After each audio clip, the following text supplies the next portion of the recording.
Bismillah ar-Rahman ar-Rahim. My dear student, Assalamu alaikum. Hope that you would be doing good.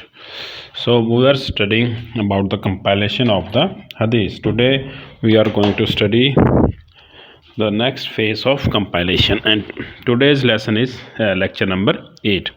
So we are going to study the second phase of compilation of hadith. This is known as time of successor. Generally, the time which has been given to this part is 100 AH to 180 AH. Got it? So that was the time of successor. So successor mean a person who saw the companion. Got it? You need to understand this important point. What is the definition of companion? Companion is a person who saw the Holy Prophet, accepted Islam, spent his time with him, and died as a Muslim. So that person is known as companion. While who is successor? Successor is a person who saw the companion and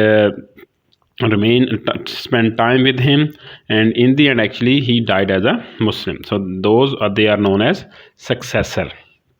Tabi'in, it also known as Tabi'in, and the time is from 100 to 180 AH.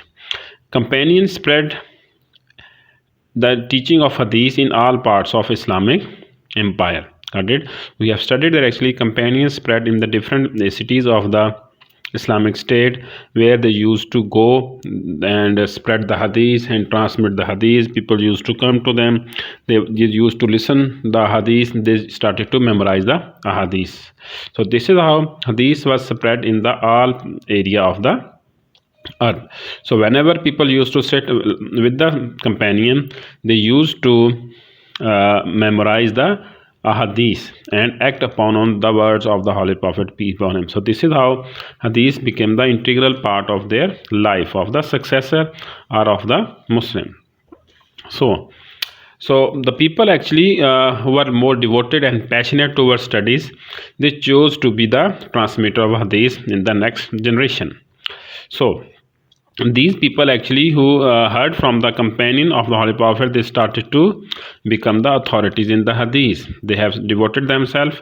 They started to memorize. They started to write, few of them, and after the death of the companion, they become the authority within the hadith. So they are known as the successor of the companion. So this is also known as the era of Tabi'in, the time where companions of the Holy Prophet's student, they became a transmitter of the hadith. So the most important activity which was done by a specific person in that time is Hazrat Umar bin Abdul Aziz. So he was a Khalifa of that time. He wrote a letter to the governor of Medina and told him and advised him, ordered him to compile the hadith of the Holy Prophet, peace be upon him, from the scholars of Islam within the city of Medina. So the first official order which was given by the government, actually it was Hazrat Umar bin Abdul Aziz who compiled the hadith into a book form. So after that actually the second era that is known as started over there, the compilation of the hadith in this sense. Up to that time, hadith was generally memorized. People used to memorize the hadith. There were a few of them who used to write at that time. Got it? You need to keep this point in your memory. Then up to that time, up to after the 100 AH, people used to memorize the hadith. It was a great. They used to consider it was a great privileges as to memorize the hadith of the Holy Prophet, peace be upon him. So in this era, written activities also started. After 120 or AH like this, people started to write down the hadith. So great amount of literature started to produce after 150 AH. So up to 180 AH, we have discussed earlier, up to 180 AH, many books has been written down by the different scholars of the different areas of the world. So two examples can be given from that time which has been written by the different scholars. For example, Al-Muwatta by Imam Malik bin Anas.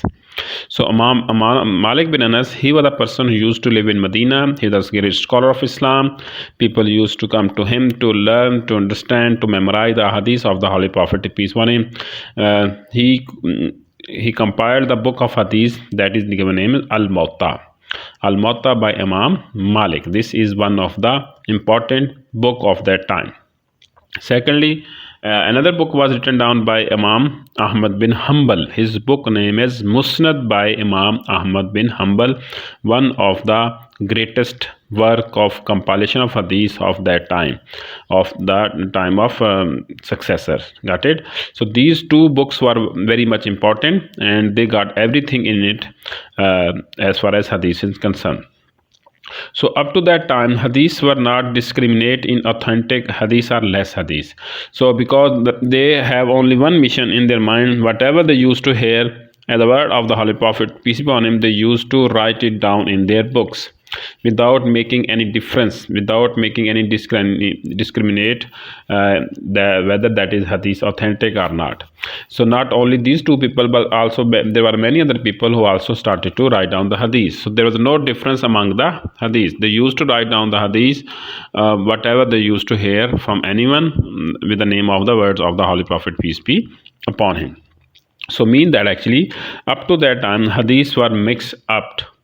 But they got one goal to achieve. What is that? The need to write down the ahadith of the Holy Prophet, peace be upon him, and they achieved that goal successfully. Got it? So this was the second phase of compilation, time of successor.